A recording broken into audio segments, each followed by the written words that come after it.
right now. Hello, everyone. Good evening. I'm Lori Angel, and I'm president and founder of Universal Health Solutions. And we are very excited tonight to have Deb Timmerman help us with 5 ways to have a stress mastery and resilience plan in our COVID self-care regimen.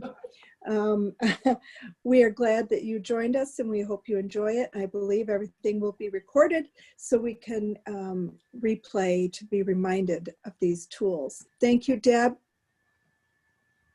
Thanks for having me, Lori. Sorry, go ahead. Don't you have another slide? I do. Let me, there we go. I thought it would just move along. There we go.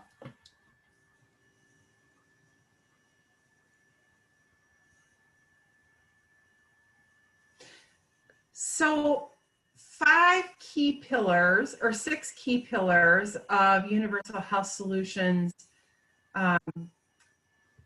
mission are nutrition, movement, healing, rest, community, and environment. And I'm actually going to talk about 5 of those pillars tonight.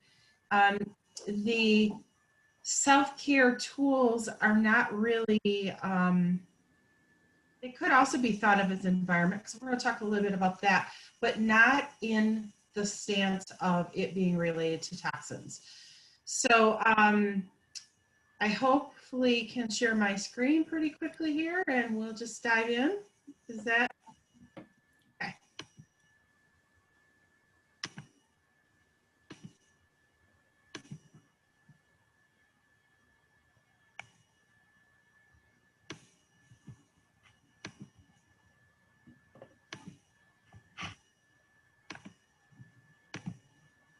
So I hope this is more informal, kind of informal here.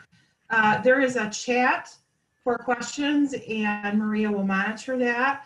But if you have a question, feel free to raise your hand so that we can find you and we're not all talking all over each other. And as you can see, I adjusted the title just a little bit, because as I started to put this together, there are 5 key components that I always talk about in terms of building resilience in any self-care plan. And I think that during COVID, we have to be even more diligent about making efforts to build our resilience, because stuff is just happening so fast and so crazy every day. So for those of you who don't know me, I am an RN, and I have been working in the area of stress mastery for, gosh, probably like 15 or 20 years now, almost ever since I became a nurse. And in 2009, I fell down a flight of stairs and totally messed up my body. Hit my head, had a head injury, separated my shoulder, fractured my pelvis. And probably like 3 months after, I still couldn't count back change for a $20 bill at the nursing home I was running. We had a ice cream social. So I was really scared, and somebody referred me to somebody who referred me, and I went for an energy therapy session. And 30 minutes into it, all I could think about was, wow, how do I teach this to the nurses that I'm working with and our elderly clients? Because we always danced that dance with pain medicine back then. So pain was called the 5th vital sign, and we'd always ask and they'd hurt, and then we'd have to do something about it, or we were supposed to do something about it. And a lot of the family members didn't like that their loved one was going to be on pain medicine.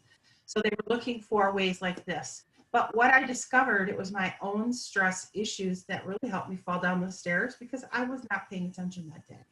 So as I've kind of amassed these certifications, because as a nurse, you have to have 25 CEUs, or continuing ed credits, every couple years. And once I started to learn about this whole subject, I was really interested in it. And that's how those things all happened. So let's talk about this crazy thing we call stress. Before we had, oops, sorry, I thought there was another slide in there. Before all this started to happen with COVID, Americans were super, super stressed anyway. We were 75 to 90% of our doctor visits are related to stress. Lots of stuff related to stress illness, and we'll look at that a little bit tonight.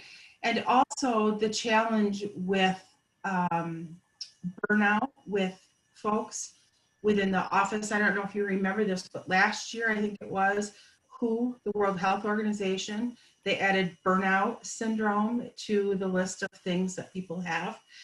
So there's been lots and lots and lots of study about the cumulative result of stress. And just lately, Chappell issued a report. They're a company out of Canada who looks at mental health and wellness in the workplace. So they do this for all different focuses of countries, and this happened to be in the one for the US. So the mental health of Americans continues to be much more at risk than prior to the pandemic. I mean, we were spending $6 billion on stress-related illness before. 43% of the people who responded to this survey indicated they need some form of mental health support. And October marked the 7th consecutive month where the mental health index declined for the US population. So big deal. Laura and I had a conversation earlier today about healthcare workers and how stressed and how strained they are in this craziness. So it's just a big, big problem all around. So I have a question for you all. What was your overall stress level before COVID started? So 0 is no stress, everything was great, you were able to manage everything, and 10 is unbearable stress. So if you could just drop that in the chat, we can kind of get a sense for where our group is to give us a reference point. That would be great. And I'll just look at that chat.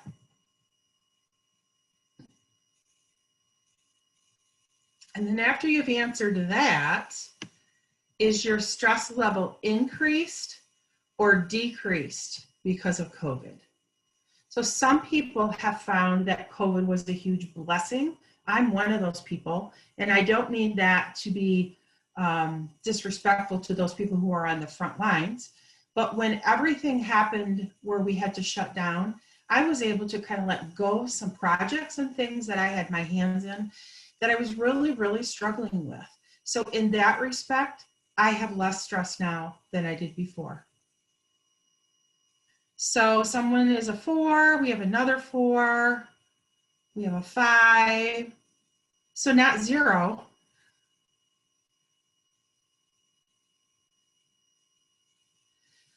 Alana says she's more stressed than ever. She's now a 9 or a 10. It's a lot. So I'm going to give you, we're actually going to do 2 tools tonight that you're going to be able to use in your self-care daily program. Gina says she's definitely increased because school. So Gina, are you in school or do you have kids that are in school that you're trying to manage? Both at the moment. Oh boy. Holy smokes. Kudos to you, my friend. Gosh, I'm so sorry to hear that. That's a big load.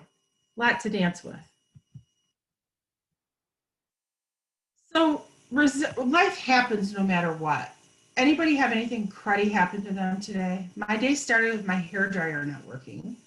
So I get this much of my hair dry and all of a sudden it's like, it doesn't work anymore. I came out to the kitchen, my coffee grinder, I wasn't paying attention, coffee went everywhere. Those are little things, right? But we also have great big things that we're dealing with, ups and downs. So resilience is all about having the capacity to recover quickly. So evening out that roller coaster ride so there aren't so many dips and valleys. So in the context of tonight's talk, I thought it would be helpful to just give a definition to stress. Back when I first started learning about stress science, Hans Selye he's considered the father of stress. The definition was stress is the response we have when we feel like we're under threat or under siege. But now we look at it more like it's what we feel when the demands of life exceed our capacity to cope, because we are tasked with so many things that we have to cope with. And it's all about the relationship we have with the circumstances in our lives.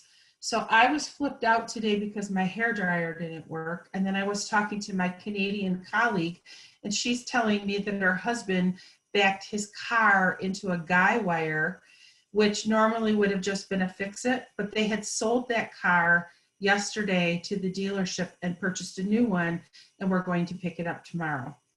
So you can imagine the trickle-down effect that happened from that.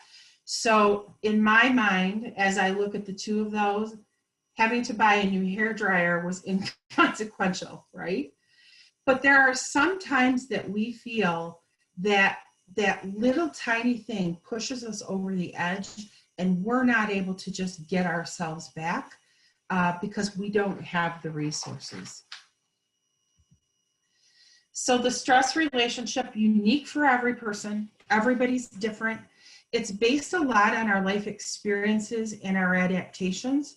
So how we respond to stress starts when we're a young child. And the amount of stress we go through or have to navigate over our lifetime can be cumulative and compounding. So if you had a lot of things happen to you when you were younger, and your brain developed in a certain way, wired in a certain way, you may be more stressed right now. A lot of it has to do with our perception. As I was talking about my perception of the hairdryer, it was crazy, but somebody else's experience when we were talking was better, not better, worse in my mind. So my glasses went to giving her compassion, and I forgot all about it. We can rewire our brain, and we can make it not be so hair trigger reactive, and we'll talk a little bit about that tonight. And also how we relate to stress in our daily life now depends on how much resilience we've developed over our lifetime, and probably the most important is how much internal battery or energy reserves that we have. So the fact is we need some stress in life. This is called the peak performance by Yerkes and Dawson. It's a study that's been around forever. And what this shows is an inverted bell curve where if we don't have any stress in our life, so if we were always a zero, we'd be bored and we wouldn't have that healthy tension. If you've ever started a brand new project and thought it was really cool, that's the kind of stress that's good for us, where we get a little bit of adrenaline and it gives us that sharp vision for how we can hone in on this new project, and it's really fun. But then there's this point that we have peak performance, what I call our stress sweet spot. And if it goes on for too long or we feel overloaded, we get exhausted, we have panic, anxiety, burnout, and breakdown. And COVID's gone on 8 months. That's longer than anything we've probably endured in terms of this kind of a community outbreak in our lifetime. So we're all getting tired and worn out, no matter how resilient you are. I see the chat blinking, so I'm going to quick look. Oh, someone was supposed to go to Florida. Now they're helping with grandkids. So lots of different things happening.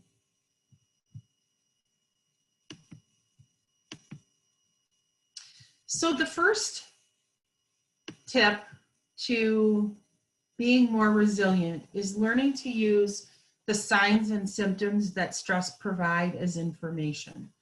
So if you're feeling like you're disconnected or you're not able to connect to your physical body, you're probably not going to be very aware of those stress signals. Same thing with our emotions and our spiritual awareness. So it's all about getting in tune with those things that are happening so we know something is happening and we can intervene. So here's some of the feedback that our body gives us. On the left side of your screen, you'll see more physical kinds of things like neck and shoulder tension. Your heart rate will go up. Some people have headaches. Some people can't wind down. Some folks grind their teeth. Some get really cranky and irritable. Sometimes the brain isn't working, and a lot of people have gut issues. So if you think of that, a lot of that is more physically oriented. And then on the other side, there are things like overwhelm, trouble sleeping, having racing thoughts, being tired, anxious, depressed.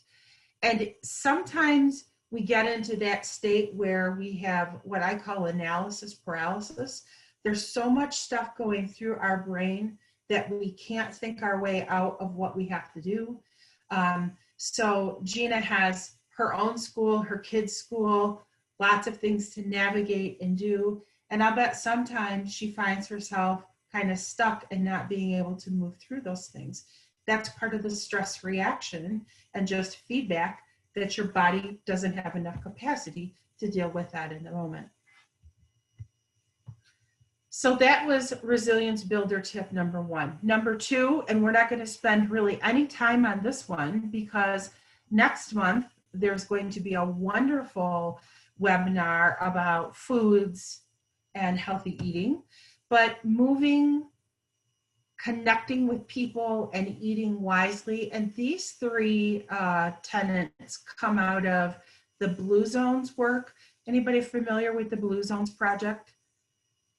There are 6 centers throughout the world that have people who live longer than as compared to any other group. And they find that their diet and the way they move and connect and downshift have a huge effect on their ability to live longer. Yeah, Blue Zones is cool. Berry County is a Blue Zone county where I live. So we get lots of Blue Zone stuff. So we're really going to unpack this idea about energy and move on to resilience builder number 3. And that's paying attention to your energy levels throughout the day and recharging that internal battery as you go. So many of us use self-care as a once a week or twice a month kind of thing, where we might get a massage or we maybe go to yoga once a month. But if we want to be able to deal with this stress and be resilient, we really need to take care of and pay attention to our inner battery. So we all have cell phones, we're all on technology. When your cell battery starts to get low, what do? You run to plug it in, right? Because you might miss that call or not be able to connect. Well, we have to do that to our physical body as well, because every time we take away energy, we need to be replacing it. And we don't plug our cell phones in once a week or once a month, do we? It has to happen often. The new research says at least 5 times throughout the day we should do energy recharge. So this is what happens. This is a bell curve, what kind of a bell curve of a performance level. This is called the stress resilience and performance graphic, and it's adapted from the work of Swank and Martin, and it's old. It's been around forever, since 1946. So up the vertical axis is the time for sustained challenge, or the sustained challenge, how long or how big a challenge we can undertake, and across the bottom is time. So what you see in that bottom axis is 60 days. So this is how this works. Initially, when we get that little boost of adrenaline, it enhances our performance and makes us laser sharp and laser focused. But there's a maximum period of efficiency. So we're not going to be efficient for the long haul. Then we shift into this point where we get hyper reactive. And this is how I know I've been there. Have you ever found yourself saying things like, I'm really mad about this, but no one else is doing it, so I need to do it. I used to do that all the time. I'd be so burned out and I'd be kind of coming down in what I was able to do because I was tired. And then you start getting snarky and you start looking at those little things and those little behaviors about people that drive you crazy. And that could be within your own family because we've all been cooped up for a really long time. And then we get to this point where we have emotional exhaustion. And there are many, many, many people who are in that emotional exhaustion stage right now because this has gone on for a long period of time. What we do with smart energy management and recharging our battery is we decrease the curve. We're trying to flatten the curve with COVID, and in this relationship, it's the opposite. We want to increase our battery and sustain that performance level over time by re-energizing and recharging ourselves so that we don't have body breakdown and emotional exhaustion. Any questions so far? Any questions about this concept? Does it make sense?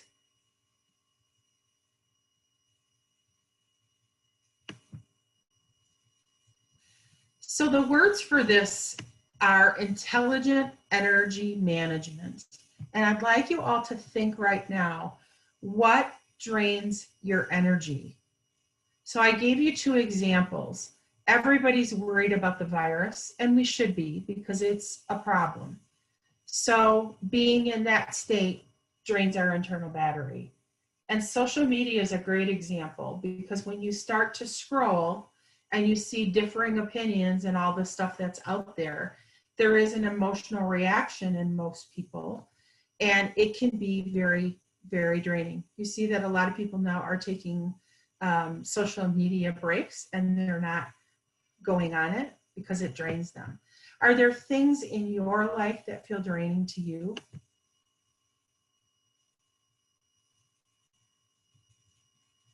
Feel free to pop it in the chat or come off and share, because most of the time we're all drained by some of the same things.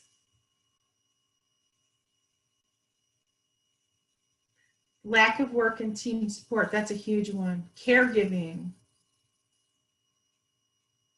Health.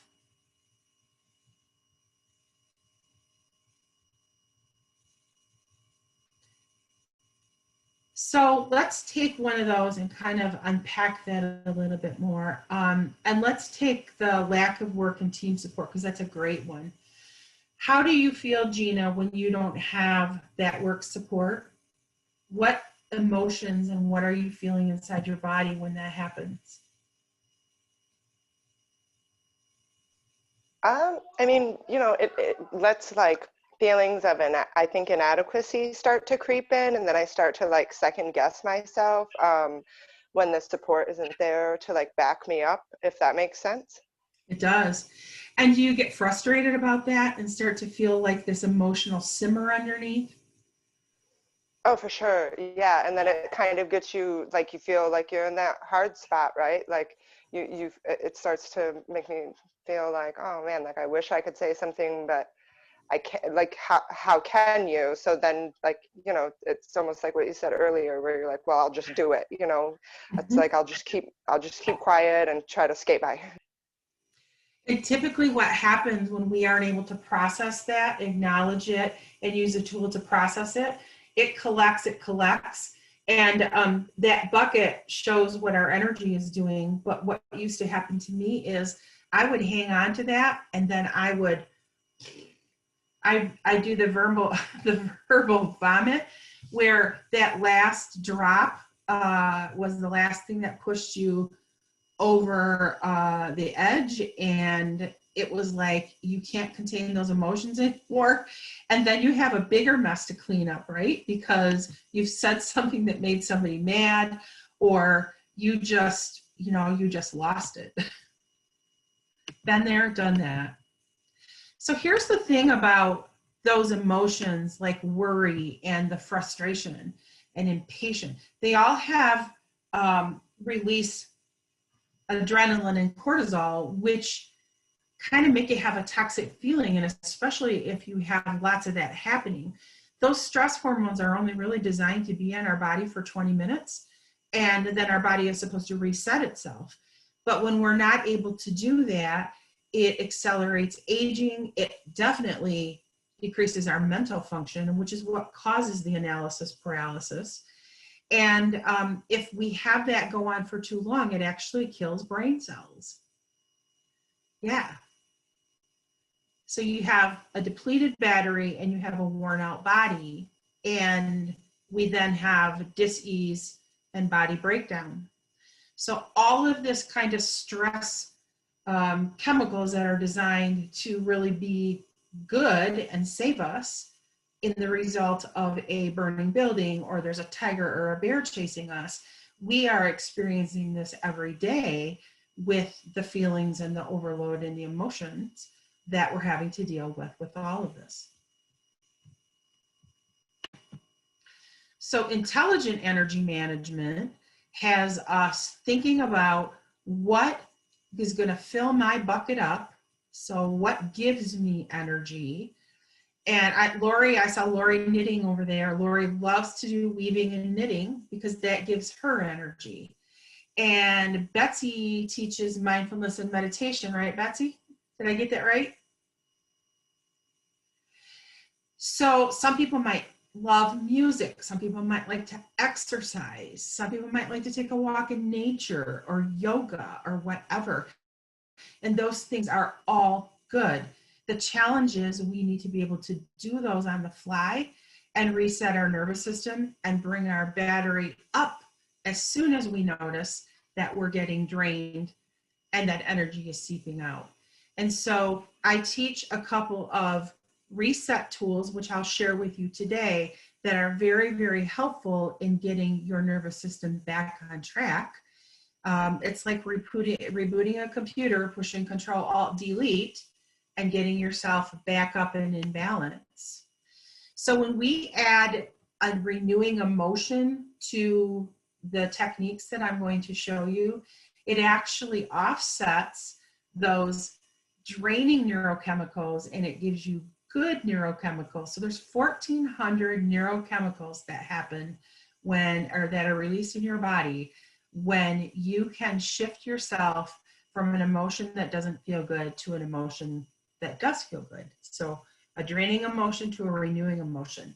And it really helps increase your resilience to adversity, helps your memory, your problem solving, helps your job performance. And one that's not on here, but I think is really key right now, is our relationships within our home.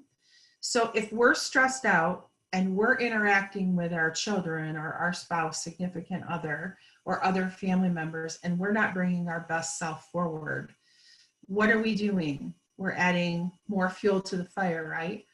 Because we're already upset, not loving what's going on in the world. And then we sit there and rehash all that stuff and kind of get into this kind of downward spiral. So there is a technique called heart math, and I am a heart math trainer. And heart math is all about research about heart rhythms and how those heart rhythms get communicated to our brains, and how that information changes when we can move from a depleting emotion like frustration to a positive emotion like appreciation. So when we can get ourselves to that positive space and feeling, we can actually change our heart rhythms. And what that does is that increases our brain's ability to process and for our brain and our body to self-regulate. So you can see that kind of jagged line. That's basically a tracing of our heartbeat on a piece of graph paper. They put a little clip on your ear and you can kind of see this on this little training device. And when we're not in a good space, we're worried, frustrated, fearful, angry at somebody, the tracing is very jagged and very up and down and herky-jerky. When we can add a feeling of appreciation or ease or joy or gratitude that facilitates that change in how that our brain receives that information. And it actually increases our decision-making process, social awareness, and it activates the prefrontal cortex part of our brain, which is the problem-solving part of our brain. So rather than feeling overwhelmed and feeling like you can't make any decisions, you get clarity and you can move forward.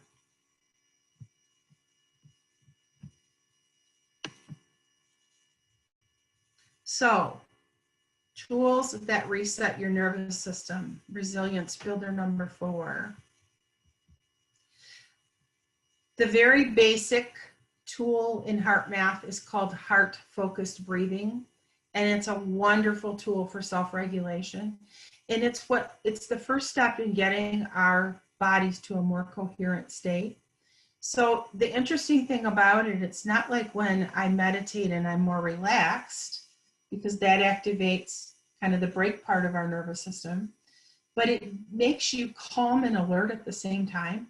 And I think a good example of somebody who's calm and alert is an EMT. So they get a call, they got to go out on the road, and they get to an accident. And if they were freaking out, would they be able to recall everything they learned and take care of you adequately? Probably not. So they're able to shift themselves into this space of calm, but yet hyper alert, boom, boom, boom, boom, boom. They know exactly what they're supposed to do. So this tool also helps you maintain composure when situations are really challenging. So I'm going to talk through this, and then I'd like for us to do this together so that you have a skill to take with you. And it's really easy. You just focus your attention in the area of your heart, and you imagine your breath is flowing in and out of your heart or the center of your chest, breathing a little slower and deeper than normal. So I breathe through my nose, but I imagine that breath is going in and out of the center of my chest or my heart space. So everybody ready to try that? When I first started, I had to close my eyes and put my hand on my heart so that I could feel that. So you are free to do that if you wish. And I'll just talk you through this. So just begin to focus your attention in the area of your heart. Imagine your breath is flowing in and out of your heart or chest. Breathing a little slower and a little deeper than usual.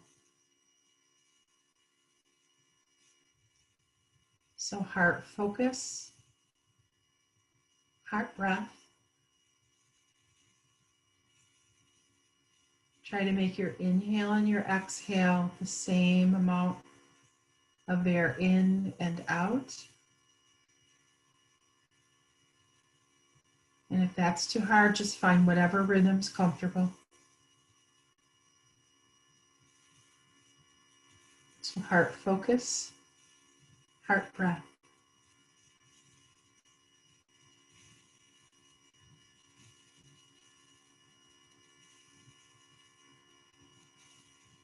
Heart focus, heart breath.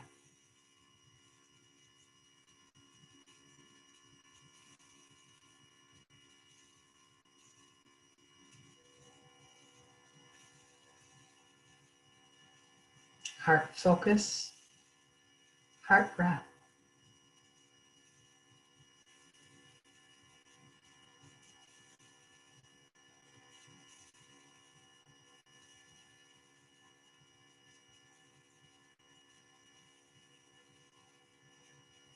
So that was about 30 or 45 seconds.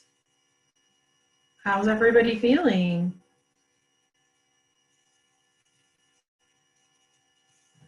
More calm than when you got on here? Definitely. So what did you notice in your body?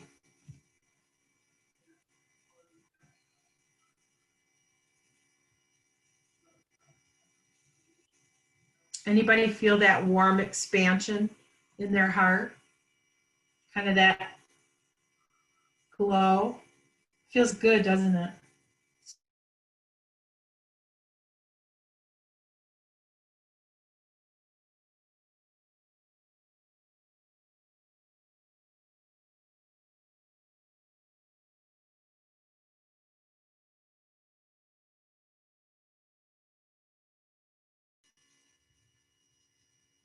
So heart focus, heart breath.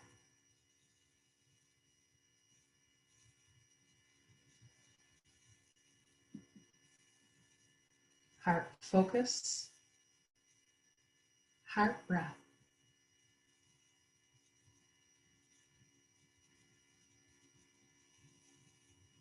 Now draw in the feeling of inner ease. Heart focus, heart breath, ease.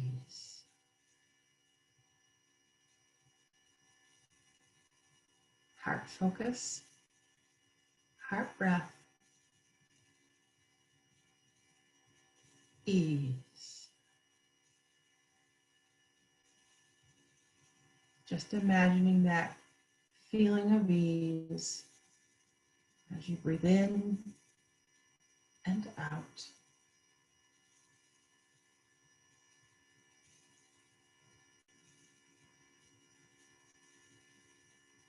Heart focus, heart breath, ease.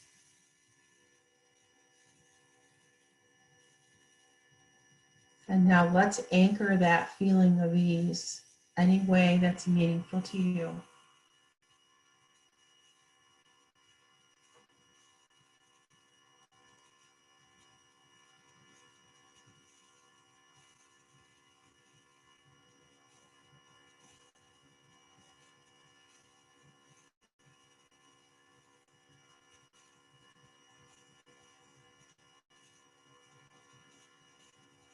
Okay, again, that was just a couple of minutes.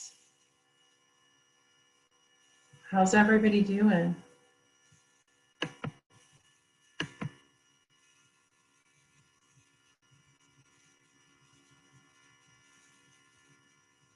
Gina says it's very calming. So did you notice a shift in your body as you started to get to that more positive, adding that ease space? Betsy, were you going to come off mute and share? Oh, I was just going to say, I thought that was wonderful. I'm wondering if you teach it to kids for ACEs. The kids? Yes. Yeah, so actually I have a big project right now. I'm working with the Boys and Girls Clubs of Grand Rapids. Cool. Have been working with the adults, and I did that in the summertime. And now I'm coaching them to teach this to the kids and then to apply this during the day as they get ready, because they're doing Grand Rapids Public Schools. They're teaching, they're the teachers. And so the kids get riled up because they have like 6 or 8 or 10 in a group by age, and they're all doing something different. You can imagine how hard it is to keep focus. So it's really good. Yeah. Wonderful.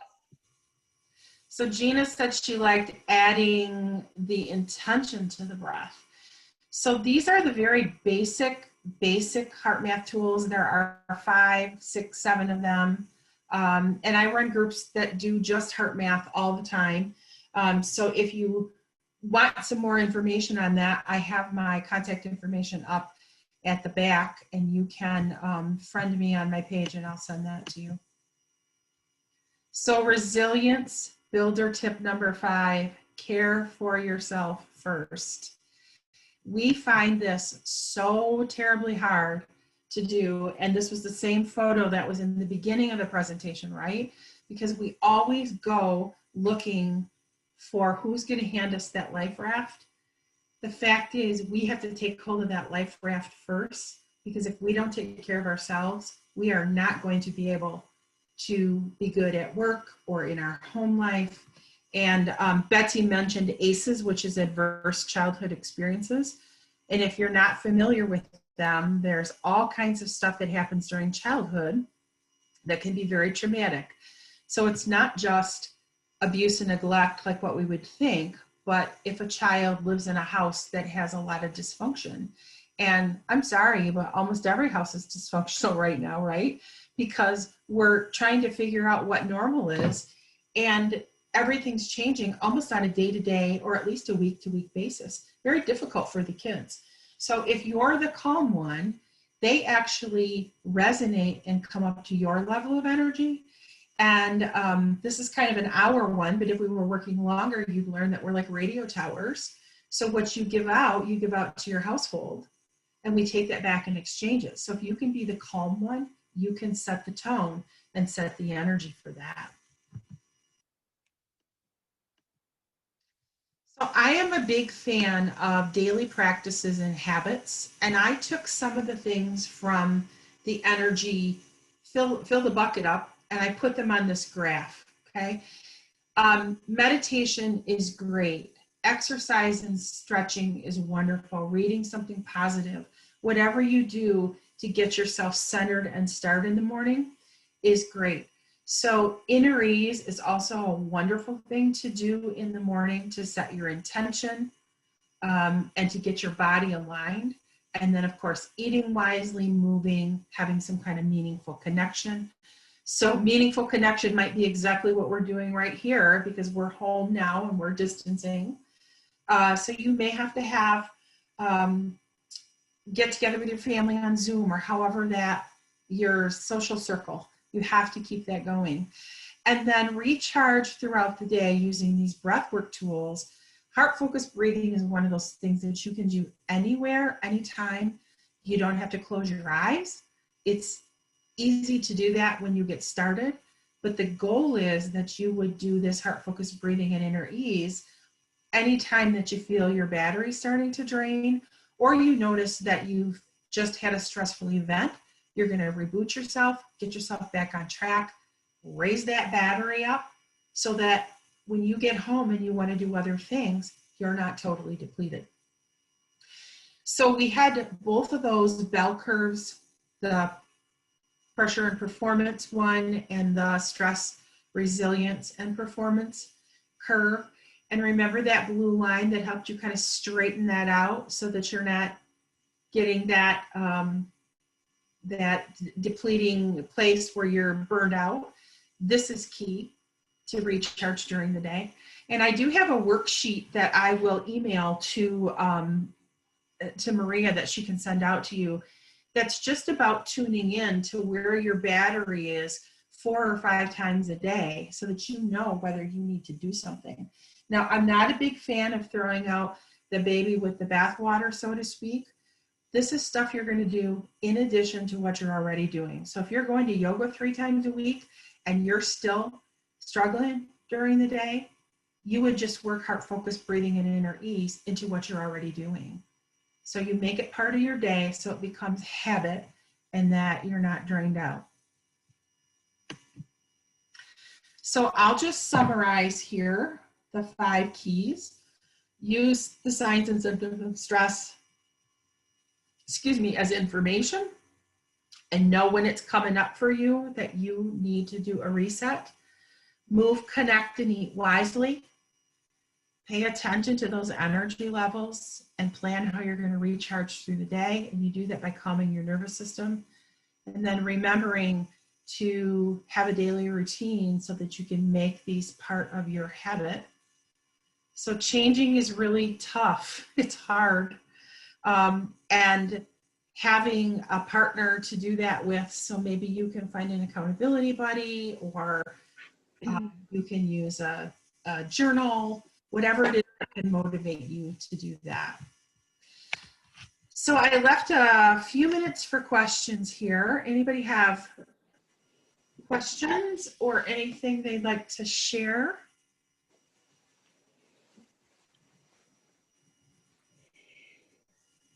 I didn't have a question, but I appreciated the webinar. I really found that adding intention with the breathing, which is something I've not really done before, was even more calming. And I think that's definitely something that I can add. And I'm definitely interested in the worksheet that you had. So I would love to get that email.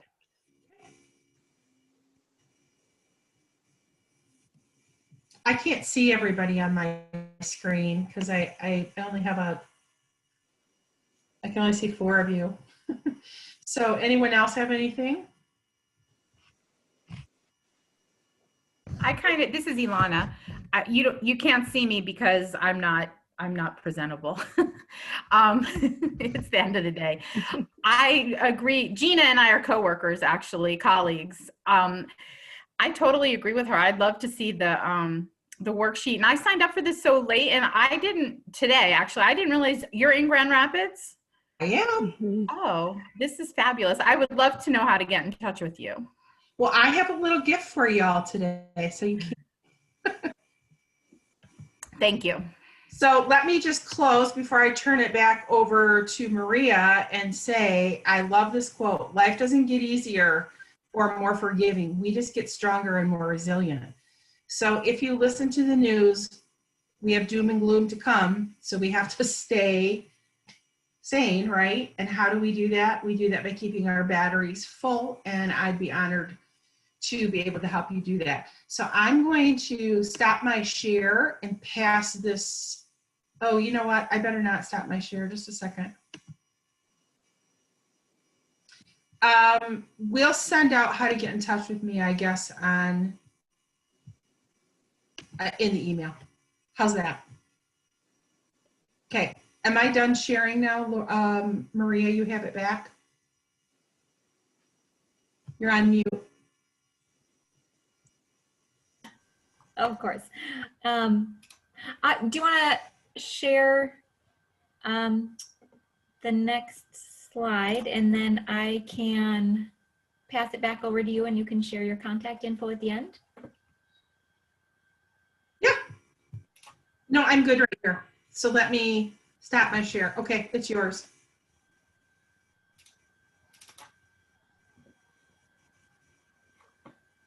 Okay. Well, Deb, while she is getting ready to show, I just want to welcome those that joined us. And Universal Health Solutions is trying our best to help others in the community of Grand Rapids.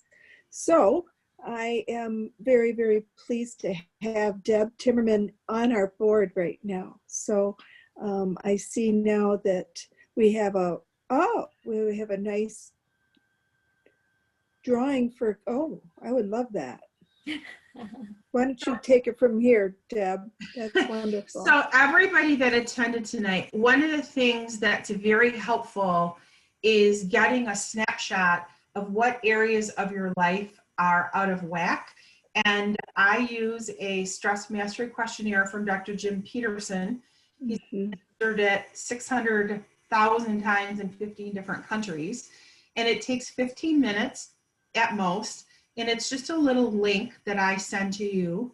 You put your name and your email in.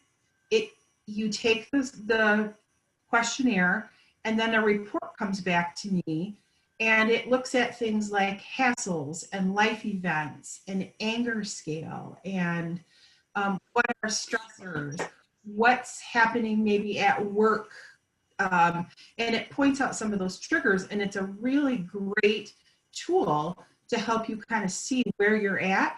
And it points out areas that you're either low, medium, or at high risk for, which is really helpful because then you can take that report and you can build a plan that works for you. And the report comes with a lot of really helpful information. And I always do a 15-minute debrief with this to help people kind of understand where that is.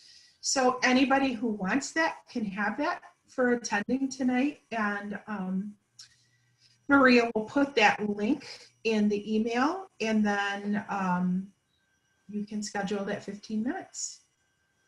Give you a good snapshot. And just to confirm, Deb, so we're not doing it as a giveaway, where it's available to anyone who's on tonight. We'll include my email address in the follow-up email, and then if you want to get in touch with Deb about that, you can email me, and then I'll get you in touch with her. Perfect. Great. And then I'll pass the controls back to you so you can share your contact info. That was wonderful, Deb. Thanks. Very Thanks, good. Betsy. Wonderful. Some nights I'm better presenting. I was kind of tired today, but I hope it was You all were right. great. Wonderful. Fantastic. Thank you. Thank Here's how you. you can find me. I'm on Facebook, DT Stress Mastery, or you can find me on LinkedIn, Deb Timmerman RN, and my website is debtimmerman.com. Not hard, or you can give me a call. So you can take a picture of that with your phone. Happy to help you in any way I can.